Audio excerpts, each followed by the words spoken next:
2019년 11월 지금부터 3년 전에 미국의 뉴욕 타임즈라고 하는 잡지가 있습니다. 그 잡지에서 특별한 아티클 하나가 기사화됐습니다.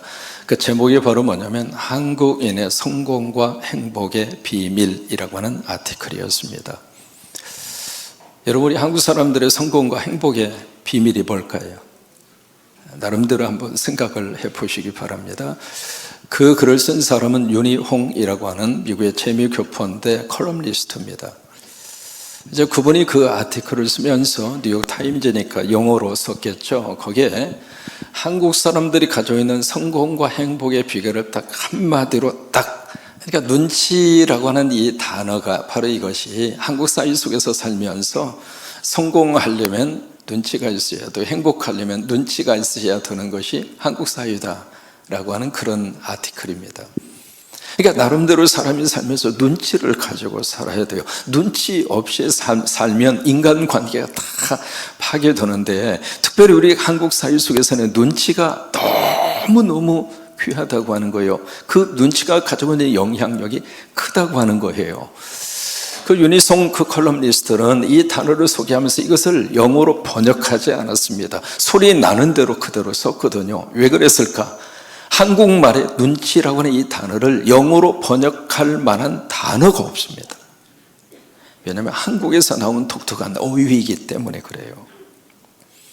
이것을 만약에 영어로 번역을 하잖아요. 그래서 혹시라도 영어 번역기를 가지고 눈치를 딱 치고 영어로 번역하라고 하라고 그러면 나오는 단어가 센스입니다. 센스. 근데 센스하고요, 우리가 말하는 눈치하고는 차원이 달라요. 그래서 이게 눈치를 주기도 하고요, 눈치를 받기도 하고 그렇습니다. 근데 이 눈치에는 몇 가지 종류가 있는가? 3가지의 종류가 있습니다. 첫째로 눈치를 보는데 눈치의 대상이 누구일까요? 사람이죠. 그러니까 사람이 눈치를 보고 사람에게 눈치를 주기도 하고, 그러니까 첫 번째 눈치의 대상은 누구냐면 사람이에요. 그 다음에 사람의 눈치만 있는 것이 아니라 또 하나, 믿음 생활하는 사람에게 있어서는 또 하나의 눈치의 대상이 있습니다. 누구일까요? 하나님이에요. 그러니까 우리가 사람의 눈치도 보겠지만은 사람의 눈치보다도 더 우리는 누구 눈치를 보는가? 하나님의 눈치를 보는 거예요. 하나님을 의식하고 하나님의 눈치를 보고 사는 사람을 신앙인이라고 그런 거예요. 믿음을 가지고 사는 사람은요, 사람만 의식하고 사는 게 아닙니다. 우리가 눈에 보이는 사람, 내가 관계하고 있는 이웃, 그것만 우리가 생각하고 사는 것이 아니라 눈에 보이지 않지만 성령님이 함께 하시고, 아멘입니까? 여러분 곁에 성령님이 계신다는 사실 인정하십니까? 내 곁에 주님이 함께 예배한다는 사실 인정하십니까? 눈에 안 보이잖아요. 그러나 우리는 믿고 의식하고 살아요. 그러니까 우리는 사람의 눈치만 보고 사는 사람이 아니라, 보이지는 않지만 하나님이 함께 하시고 하나님을 의식하고 매 순간순간마다 예수님의 눈치를 보고 성령님의 눈치를 보고, 할렐루야, 그게 믿음의 삶이라고 하는 거예요. 그러니까 2가지 눈치가 같이 오버랩이 됐을 때, 만약에 사람의 눈치를 봐야 되고 하나님의 눈치를 봐야 하는 그 순간이 우리에게 딱 다가오면 누구 눈치를 먼저 봐야 될까요? 그렇게 되시기를 바랍니다. 하나님의 눈치를 먼저 보라고 하는 거예요. 근데 2가지의 눈치만 있는 것이 아니라 또 한 부류의 사람이 있습니다. 누구냐면 사람의 눈치도 안 보고 하나님의 눈치도 안 보고 눈치에 대해서는 완전히 탐사코 사는 사람, 그런 사람이 있어요. 오늘 사도행전 25장에 이 3 부류의 눈치에 대한 대상자들을 사도행전 25장에서 그대로 다 만납니다. 3명의 사람이 등장을 하거든요. 가장 먼저 등장하는 사람이 누구냐면 베스도라고 하는 사람이에요. 베스도. 그 다음에 2번째로 등장하는 사람이 누구냐면 아그리빠라고 하는 사람, 그리고 함께 등장하는 여성이 있습니다. 버니게라고 하는 사람. 그리고 3번째로 등장하는 사람이 하나님의 종, 누구일까요? 바울입니다. 이 3 부류의 사람을 우리가 사도행전 25장에서 그대로 다 만나게 되는데, 이 3 부류의 사람들이 눈치에 대해서 3가지의 특징을 가지고 다 등장을 하고 있습니다. 이 베스도라고 하는 사람은 총독입니다. 로마 황제의 명을 받아서 유대 전체를 다 다스리고 있는 최고의 권력자 총독이에요.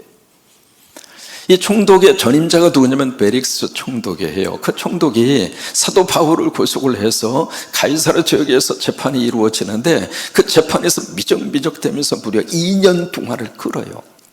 그래서 사도 바울이 가이사라의 황제의 감옥, 총독 관저 안에 감옥의 구류가 돼서 2년 동안 감옥 생활을 합니다. 그러다가 이게 총독이 바뀌어져요. 그래서 새로운 총독이 부임을 해서 오는데 그 사람이 베스도입니다. 근데 이 사람의 모습을 보면은 뭘 느낄 수 있느냐면 사람의 눈치를 보는데 보아도 너무 많이 봐. 이 사람 눈치 보고 저 사람 눈치 보고 그러다 베스도 눈이 완전히 옆으로 붙어버렸대요. 총독으로 딱 부임을 해서 3일 만에 어디로 올라가는가? 예루살렘으로 올라갑니다. 오늘 읽으신 본문이 그 내용이거든요. 예루살렘 올라가서 누구를 만나는가? 대제사장을 만납니다. 그리고 유대 지도자들을 만납니다. 이 사람이 새로운 총독으로 부임을 해서 지금 누구의 눈치를 보는가? 대제사장의 눈치를 보고 유대인들의 눈치를 봅니다. 왜? 그 사람들에게서 눈밖에 나면 총독 자리에서 물러나야 돼요. 그래서 이 사람은 가장 먼저 부임을 해서 그부터 눈치를 봐요. 또 하나 와서 보니까 바울이라고 하는 사람이 지금 감옥에 갇혀 있는데 쭉 보고서를 보니까 바울이 죄가 없어요. 이 사람을 여기다 가둘 만한 아무런 이유가 없습니다. 또 하나 로마의 시민권자입니다. 근데 어떻게 이 사람을 아무런 재판 과정 절차, 정당한 절차 없이 어떻게 2년 동안이나 구속할 수 있겠는가? 그러면 바른 총독이라면 석방해야 되잖아요. 근데 주변 사람들의 눈치를 보느라고 바울을 석방시키지를 못해요.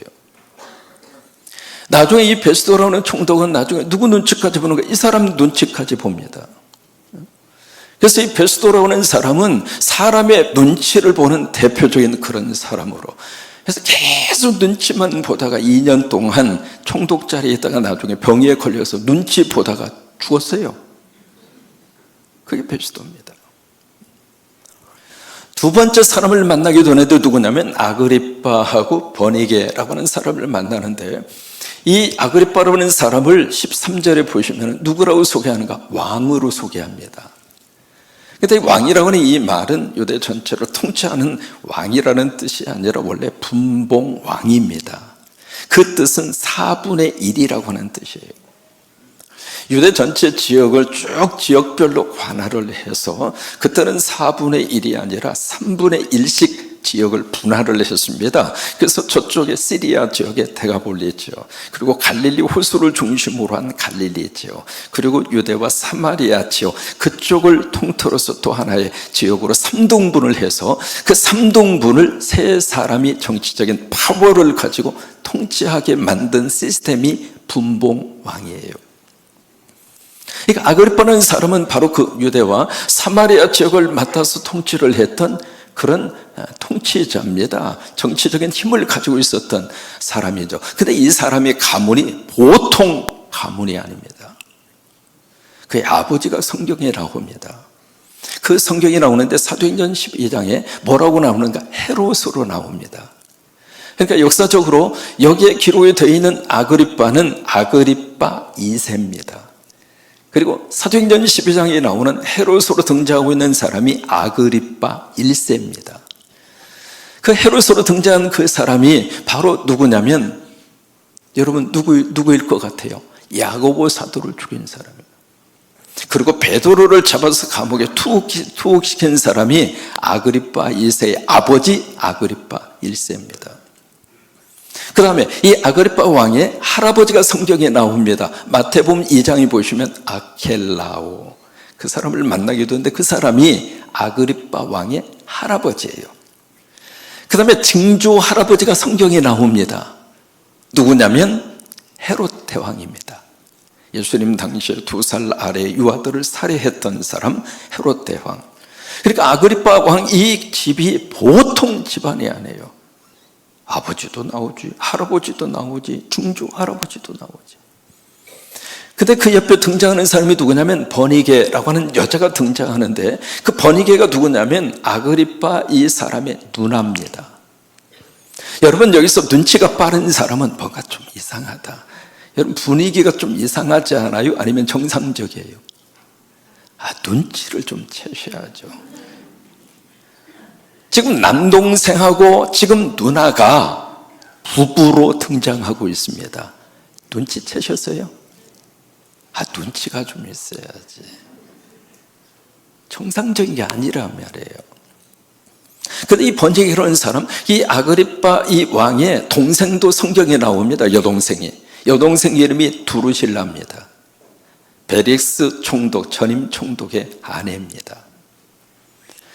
이 버니게로는 이 여성의 삶을 쭉 이렇게 보면은요, 세상에 이런 삶을 살 수 있을까 싶을 정도로 이제 그런 삶을 버니게가 살아요. 이분이 누구에게 시집을 갔는가? 알렉산드라고 하는 사람의 아들 마르쿠스에게 시집을 가요. 시집을 가서 어느 정도 살다가 그 남편이 세상을 일찍 떠납니다. 두 번째로 시집을 간 장소가 칼키스라고 하는 사람인데, 그 사람이 누군가? 작은아버지입니다. 작은아버지에게 시집을 가서 살아요. 그런데 그 작은아버지 칼키스도 조금 있다가 세상을 떠납니다. 세 번째로 만나서 지금 결혼 생활하고 있는 사람이 남동생입니다. 이게 정상이에요. 그러니까 이 아그리빠 왕 이 두 사람을 유대인들이 딱 보면서 무슨 생각을 지금 할까? 전 인간도 아니다. 유대인들은요, 율법에 대해서는 아주 철저히 했잖아요. 율법에 근친상간을 금하고 있거든요. 저 사람들은 지금 왕의 자리에 있지만, 분봉 왕이지만, 부부 행세를 하고 있지만, 저건 인간으로서는 완전히 끝장이다. 인기가 별로 좋지 않았어요. 지금 베스도가 총독으로 왔다고 하는 소식을 듣고 이 두 사람이 인사차 가이사라 지역으로 베스도에게 방문을 해요. 이제 새로운 총독이 왔으니까 인사하기 위해서 방문을 했는데, 마침 이 베스도 입장으로서는 바울 문제가 골치 아픈 문제예요. 이렇게 할 수도 있고 저렇게 할 수도 없고. 그때 바울이 지금 로마의 황제에게 재판을, 그쪽으로 내가 황제의 재판을 받겠다. 로마 시민권자들이 가지고 있는 특권이거든요. 그래서 딱 제안을 하니까 이제 보낼 수밖에 없습니다. 보내야 되는데 베스도 총독의 입장으로서는 이게 지금 죄수만 보내서 될 일이 아니거든요. 도대체 이 기소권에 대해서 뭔가 마땅히 기소의 내용을 써서 보내야 되는데 쓸 말이 없는 거예요. 그래서 마침 이 아그리빠 이 사람은 유대 문화와 유대의 정치와 종교에 대해서 잘 알아요. 그래서 베스도가 이 사람에게 도움을 청합니다. 당신이 이 유대의 문화와 역사와 종교를 잘 알으니까 바울을 좀 신문을 해서 내가 황제에게 뭔가 써보낼 고소권에 대한 내용을 좀 내가 쓸 수 있도록 좀 도움을 달라. 그렇게 해서 이제 아그리빠하고 버니게하고 베니스 세 사람 앞에 바울을 데려다 놓고 신문을 하는 거예요. 근데 이 부부가 등장하는 장면이 성경에 기록이 되어 있습니다. 23절입니다. 23절에 보시면 이 두 부부가 딱 등장을 해요. 같이 한번 읽습니다. 23절. 이튿날 아그리빠와 버니게가 크게 위험을 갖추고 와서 천부장들과 시중의 높은 사람들과 함께 접견 장소에 들어오고 베스도의 명으로 바울을 데려오니, 여기에 이 부부가요 어떻게 지금 갖추고 나왔는가? 크게 무엇을 갖추고? 위험을 갖추고. 이 위험이라고 하는 말을 헬라어로 펜타시아라고 합니다. 펜타시아. 이 단어에서 나온 영어 단어가 판타자라고 하는 단어예요. 판타자. 이 판타지라고 하는 이 영어의 단어는 환상과 그리고 몽홀함을 판타지라고 합니다. 지금 이 부부가 지금 등장을 하는데 정상적인 모습으로 등장을 한 게 아닙니다. 이게요, 의상을 갖추고 그리고 뭔가 꾸미고 나오긴 나왔는데 머리에다가는 큰 왕관을 쓰고, 그 다음에 이 버니게로는 이 여자가 달 수 있는 것은 다 줄줄이 다 달고, 코에는 코걸이를 달고, 귀에는 귀걸이를 달고, 입에는 입걸이를 달고. 지금 우리 식으로 말하면 고쳐도 너무 많이 고쳤어. 2판, 4판, 공사판. 안 고친 데가 없는 거예요. 그냥 완전히 통째로. 필요에 따라서 우리가 좀 고칠 수도 있겠습니다만은, 처음 하나님 보낼 때하고 하나님 앞에 섰을 때 너무 다르면 하나님이 너 누구냐? 보낼 때 그렇게 안 보냈는데. 지금 버니게가 지금 그런 모습이에요. 왜 그랬을까요? 왜 그렇게 이 버니게가 치장을 하고 외부적인 것에 그렇게까지 과할 정도로 신경을 쓰고 있을까? 왜 그랬을 것 같아요? 여기가 없으니까. 여러분, 내적으로 뭔가 허전하고요, 내적으로 채워지지 않으면 외적으로 자꾸 그것을 컴프라치 하려고 그래요. 사람은 살면서 외적인 것은 비슷하게 다 맞춰져 갑니다. 예쁘고 미부의 그 척도가요 50, 60 넘어서면 아무 의미 없습니다. 다 화장빨로 다 커버하고 사는 거지. 많이 배우고 못 배우고도 이게 나이 들어가면은 다 그게 그겁니다. 그래 안 그래요? 별거 없어요. 많이 배운 사람이나 못 배운 사람이나 다 밥 먹고 살고, 다 덧셈 뺄셈만 해도 다 장사해 먹고 살고, 세월이 지나가면 사람은 다 평균화가 돼요. 이게 돈이 많고 적음도요, 이 젊었을 때나 좀 필요한 거지, 연세가 많이 드시잖아요. 돈이 많고 적음도 다 평균화예요. 이 버니게는, 이 부부는 지금 이 관계가 불륜 관계잖아요. 있을 수 없는 부부잖아요. 자신들이 가지고 있는 부도덕함과 자신들의 불륜을 겉에 외부적인 것으로 치장을 하는데 과할 정도로, 이 두 사람은 눈치라고 하는 이만큼도 지금 없는 거예요. 백성들 눈치도 안 보지, 하나님의 눈치도 안 보지. 이게 왜 지도자가 백성들의 눈치를 안 보면 그 나라는 희망이 없습니다. 우리는 기도합니다. 이 나라의 지도자들의 백성들의 눈치를 보게 하옵소서. 우리 장로님 기도해 주신 대로. 이게 좀 눈치를 좀 봐야지, 백성들이 무엇을 원하는가, 백성들이 어느 쪽으로 가기를 원하는가. 여러분, 우리가 기도할 제목이 그거예요. 하나님, 이 나라의 지도자들이 국민들의 눈치를 보고 정치하게 하옵소서. 근데 이 두 사람은 아무 눈치도 없어요. 코치도 없어요. 세 번째 사람을 만납니다. 누구냐면 바울이에요. 이 바울은 지금 여기에 총독 베스도의 눈치도 안 봅니다. 아그리빠, 버니게 눈치 안 봅니다. 이 바울은 지금 누구 눈치를 보는가? 하나님의 눈치를 봅니다. 그래서 오늘 25장 10절에 보시면은요, 여기에 베스도가 바울에게 물어요. 너 예루살렘에 가서 재판 받고 싶니? 왜냐면 그 전에 처음에 접견했을 때 유대의 지도자들이 바울을 예루살렘에 와서 신문받게 해달라고. 왜냐면 중간에 매복해 있다가 바울을 죽이려고 2년 전에 시도했던 것 실패했잖아요. 다시 2년 후에 새로운 총독이 왔을 때 그걸 실행하려고. 그러니까 베스도 입장으로서는 보낼 수도 없고 안 보낼 수도 없고, 그러니까 바울에게 물어본 거예요. 가겠느냐고. 그때 바울이 대답한 것이 10절이거든요. 25장 10절에 바울이 그렇게 대답을 해요. 바울이 이르되 내가 가이사의 재판 자리 앞에 섰으니 마땅히 거기서 신문을 받을 것이라. 황제의 재판을 받겠다. 로마의 시민권자는 누구든지 황제의 재판을 요청할 수 있거든요. 그래서 내가 황제의 재판을 받겠다. 여러분, 바울이 그렇게 결정을 하고 그렇게 생각한 이유가 있습니다. 무엇 때문에 그럴까? 여기에 눈치 안 보고. 사도행전 23장 11절에 가서 보시면, 두 장 앞서 보시면은요, 바울이 예루살렘에서 체포당하기 전날 밤 하나님이 바울의 곁에 딱 서셨어요. 여러분, 이 한 해를 사는 동안 하나님이 여러분의 곁에 딱 서시기를 축복합니다. 하나님 우리 자녀 곁에 서주시고, 특별히 하나님이 우리나라 곁에 딱 서 계셔서 우리나라를 보호하시고 우리나라를 지켜주시고. 그러니까 그날 밤에 하나님이 바울의 곁에 딱 서셔서 하신 말씀이 담대하라, 두려워하지 말라. 우리는 그 말씀 믿고 마음 편하게 살 수 있습니다. 그리고 하시는 말씀이, 네가 예루살렘에서 나의 증인이 된 것처럼, 그 다음 말씀, 네가 로마에서도 나의 증인이 되리라. 바울은 그 말씀을 기억합니다. 그래서 나는 황제에게 가겠다. 왜요? 로마로 가야 되니까. 바울의 마음속에 지금 뭐가 있는가? 하나님을 의식한 거예요.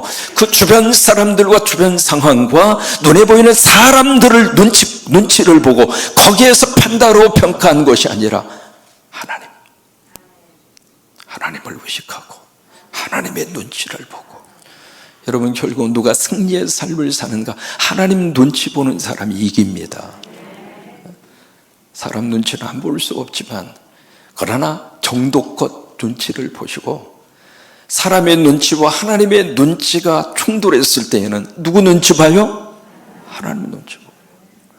마태복음 6장에 예수님이 우리에게 주신 말씀이 있어요. 뭐라고 말씀을 주시는가? 같이 읽습니다. 너희는 먼저 그의 나라와 의를, 보세요, 그의 나라와 의를 구하라. 뭐예요?